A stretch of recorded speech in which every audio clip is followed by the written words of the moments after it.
یہ گن پوائنٹ کے اوپر تو مذاکرات نہیں ہو سکتے کہ آپ بار بار جو ہے اسلام آباد پہ حملہ کریں، ساتھ جو ہے کال دیں سول نافرمانی کی۔ انہوں نے یہ بھی کہا کہ یہاں پہ جو کلیم ہے کہ 12 اموات ہوئی ہیں، وہ کلیم جو ہے وہ ہمیں انا للہ و انا الیہ راجعون نہیں کہہ دیتے۔ لیکن یہ بھی تو بنتا ہے نا کہ وہاں پہ جو رینجرز شہید ہوئے ہیں، جو پولیس والے شہید ہوئے ہیں، ان کو کس نے مارا ہے، ان کی کنڈیمنیشن کرے نا۔ ایک حل تجویز کیا گیا ہے، اپوزیشن کمیٹی بنائے اور کہے کہ ہم پولیٹیکل ڈائیلاگ کرنا چاہتے ہیں تو پھر ہم بھی اس کے لیے تیار ہیں۔ رانا ثناء اللہ کی قومی اسمبلی میں تجویز، کہا کہ سیاسی ڈائیلاگ کے سوا سیاسی مسائل کے حل کا کوئی اور آپشن نہیں ہے۔ جب تک حزب اقتدار اور حزب اختلاف مل کر بات نہیں کرتے یہ سسٹم نہیں چل سکتا۔ یہ بات اس وقت بھی کہی تھی جب ہم پر مقدمات بنائے جا رہے تھے۔ پی ٹی آئی نے صاحب نے ایک کمیٹی بنائی ہے، اس کمیٹی کو بنانے کے بعد بجائے اس کے بعد شروع ہوتی تو اس کا جو ہے وہ آگے سے جو ہے وہ کوئی رسپانس جو ہے وہ اچھا نہیں دیا گیا۔ حزب اختلاف اور حزب اقتدار آپس میں بیٹھ کے ڈائیلاگ نہیں کریں گی، پولیٹیکل ڈائیلاگ نہیں ہوگا، یہ سسٹم نہیں چل سکتا۔ ڈائیلاگ ہونا چاہیے، بیٹھ کے بات ہونی چاہیے۔ اگر مذاکرات پولیٹیکل پارٹیز کے درمیان، فورسز کے درمیان ڈائیلاگ نہیں ہوگا تو بات جو ہے وہ آگے نہیں چلے گی۔ سول نافرمانی اب سے نہیں ماضی سے کرتے آ رہے ہیں، کیا ایسا شخص قیادت کا اہل ہو سکتا ہے؟ سندھ کے سینئر وزیر شرجیل میمن کی بانی پی ٹی آئی پر تنقید، کہا کہ بانی اور لیڈرشپ کٹ پتلی ہیں، ان کی ڈوریاں کہیں اور سے ہل رہی ہیں۔ پیپلز پارٹی مفاہمت چاہتی ہے، یہ دھمکیوں اور گن پوائنٹ پر مذاکرات چاہتے ہیں۔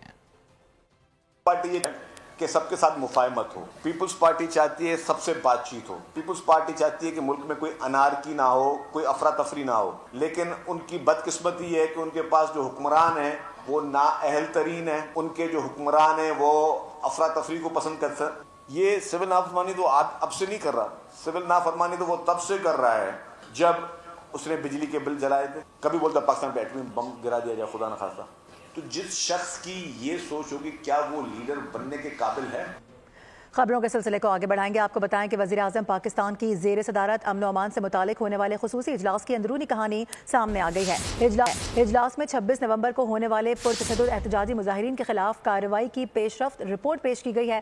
اجلاس میں انتشار بدامنی پھیلانے والے عناصر کے خلاف گھیرا مزید تنگ کرنے کا فیصلہ کر لیا گیا ہے۔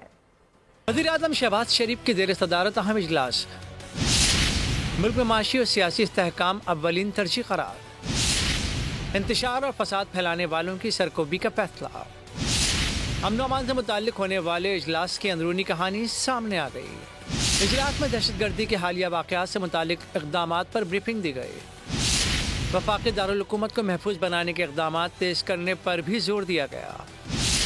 اجلاس میں سوشل میڈیا پر ریاست مخالف بیانیاں پھیلانے والوں کے خلاف سخت کارروائی کا فیصلہ کیا گیا۔ اینٹی رائٹس فورس کی تشکیل کا عمل بھی جلد مکمل کرنے کی ہدایت کر دی گئی۔ 26 نومبر کو پرتشدد احتجاج کرنے والوں کے خلاف کارروائی سے بھی آگاہ کیا گیا۔ اس موقع پر سیاسی افراتفری پھیلانے والوں کے گرد گھیرا سخت کرنے کا فیصلہ ہوا۔ اجلاس میں وزیر اعظم نے امن و امان کے لیے فورسز کی قربانیوں کو سراہا۔ اجلاس کا اعلامیہ تاحال جاری نہیں کیا گیا۔ بانی پی ٹی آئی کی 6 اور بشرا بی بی کی ایک درخواست ضمانت پر آج بھی فیصلہ نہ ہو سکا۔ ڈسٹرکٹ اینڈ سیشن کورٹ اسلام آباد میں ایڈیشنل سیشن جج محمد افضل مجکر نے درخواستوں پر سماعت کی۔ دوران سماعت بانی پی ٹی آئی کی جیل سے ویڈیو لنک پر حاضری نہ لگائی جا سکی۔ عدالت نے جیل حکام کو ویڈیو لنک حاضری کے لیے دوبارہ نوٹس جاری کر دیا۔ درخواستوں کی سماعت 7 جنوری تک ملتوی کر دی گئی۔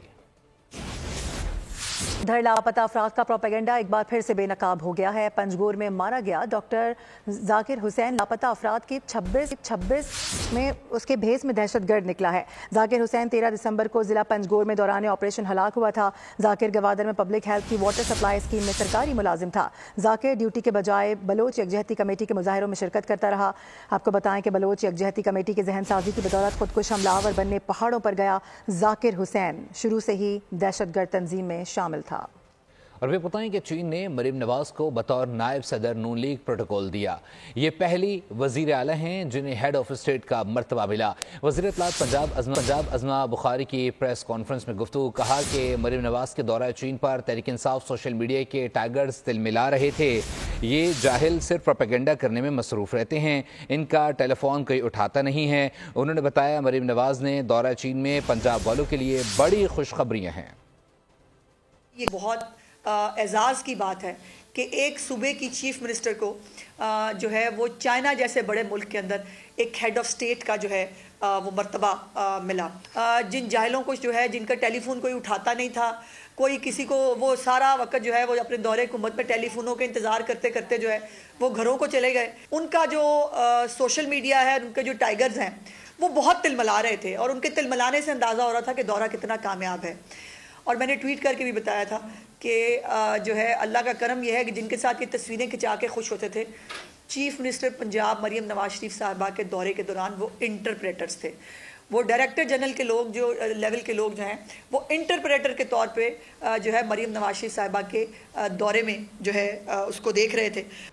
ایک اور اہم معاملہ, گورنر سندھ جا رہے ہیں یا نہیں, یہ فیصلہ وزیر اعظم نے کرنا ہے. میئر کراچی مرتضیٰ وہاب کی لانڈی میں میڈیا سے گفتگو, بتایا کہ پیپلز پارٹی کا گورنر کے حوالے سے نون لیگ کے ساتھ ایک معاہدہ ہے. معاہدے کے تحت گورنرشپ نون لیگ کا اختیار ہے, جس کو چاہے لگائے.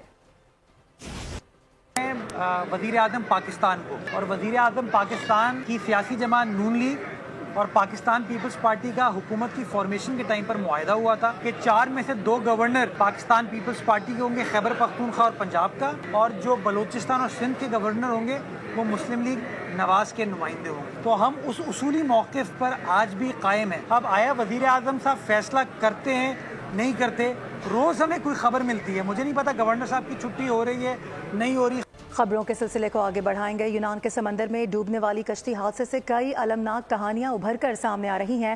درجنوں پاکستانیوں کا اب تک کچھ پتہ نہیں. بالکل, کشتی حادثے میں لاپتہ 3 افراد کا تعلق منڈی بہاؤدین سے بتایا جا رہا ہے, اور اس وقت ہمارے نمائندے یہاں پر موجود ہیں. ظہیر سیال لاپتہ نوجوان انس کے گھر پہ موجود ہیں. کیا صورتحال ہیں انہی سے مزید جانتے ہیں. ظہیر اپڈیٹ کیجیے گا. بالکل, شان میں کشتی حادثات میں لاپتہ افراد کا تعلق منڈی بہاؤدین کے علاقے ہیلا سے بتایا جا رہا ہے, جن کا بیٹا اس کشتی حادثے میں ابھی تک لاپتہ ہے. اس وقت میرے ساتھ انس کے بڑے بھائی موجود ہیں, ان سے پوچھتے ہیں کہ وہ آپ کا بھائی تھا, وہ کب گیا, کیسے گیا اور کیا خواب لے کر گیا. جی بھائی گیا باہر, میں باہر جانا ہے یونان, تے جنٹ گھر ہے, ان بلا کے پیسے مکائے نے, تے پھر آنے میں صحیح سلامت کھڑا, صحیح سلامت میں مڑا جی میں اتوں لے کے جانا جہاز انجے میں اگوں بھی لے کے جانا. سانے تو انج کر کے اگوں ساڈا فراڈ کھیڈ کے تے انہیں مڑا انج پڑایا, کشتی جڑی ڈب گئی ہے. سانے تھے آ کے مبارکاں دیندا پیا, مبارکاں ہون اسی مبارکاں ہی لیندے رہ گئے ہیں, تے 2 دن بعد پتہ چلیا بھائی مڑا جڑا ڈب کے مر گیا ہے. میرے ساتھ نوجوان انس کے جو والد صاحب ہیں وہ موجود ہیں, تو ان سے بات کرتے ہیں کہ ان کا بیٹے سے آخری بار رابطہ کب ہوا. جی چچا جی, کدوں گل بات ہوئی سی, کی ہوئی سی؟ میرے نال نہیں ہوئی, انہوں نے آئی بڑے بھائی نہ آئی ہوئی. کی تن کی کیا سی انہیں؟ میں تو جانتے ہیں میرا ملے بس. یہ ان سے وعدہ کیا تھا کہ بابا اور بھائی میرے لیے دعا کرے کہ میں اپنی منزل پر پہنچاؤں, پر ابھی تک یہ آخری جو آواز ہے ان کے کانوں میں ابھی تک گونج رہی ہے. تاحال ابھی تک اس نوجوان انس کا بہت شکریہ کوئی ظہیر پتہ اپڈیٹ کرنے نہیں. کے لیے. افسوسناک صورتحال ہے. کراچی والے 2024 میں بھی اندھی گولیوں کے نشانے پر رہے. نامعلوم سمت سے آنے والی گولیوں سے 12 شہری جاں بحق اور 150 سے زائد زخمی ہوئے ہیں. پورے سال کا احوال سنا رہے ہیں خرم گلزار. لگی اور کوئی شہری جان سے گیا, کوئی زخمی ہوا, لیکن گولی کہاں سے آئی, کس نے چلائی, کسی کو معلوم نہیں. کراچی میں 2024 میں بھی یہ روش ختم نہ ہوئی. 8 دسمبر کو اورنکی میں 17 سالہ عائشہ کی جان گئی. لڑکی بھائی اور ماں کے ساتھ موٹر سائیکل پر جا رہی تھی. اکتوبر میں بھی ایسا ہی واقعہ پیش آیا. سچل عبداللہ شاہ خاصی کوٹ میں گھر کے صحن میں کھیلتا بچہ نامعلوم گولی کا نشانہ بنا اور جان سے گیا. پورے سال میں 12 افراد ایسی ہی نامعلوم گولیوں کا نشانہ بنے اور جان سے گئے. شہر میں 150 افراد اندھی گولیوں کی صد میں آ کر زخمی ہوئے. پولیس کا دعویٰ ہے کہ زیادہ تر واقعات ہوائی فائرنگ کے نتیجے میں پیش آئے. ملزمان کو گرفتار بھی کر لیا گیا ہے. ان دعووں کے باوجود شہر میں اندھی گولیاں لگنے کے واقعات اب بھی جاری ہیں. خرم گلزار, پول نیوز, کراچی. بات کریں گے کرسمس سے متعلق. دنیا بھر میں کرسمس کی تیاریاں عروج پر پہنچ گئی ہیں. عمارتوں اور سڑکوں کو برقی کمکموں سے سجایا جا رہا ہے. نیوز اسٹوڈیو سے فی الوقت کے لیے اتنا ہی. وزٹ کیجیے bolnews.com اور دیکھتے رہیے بول.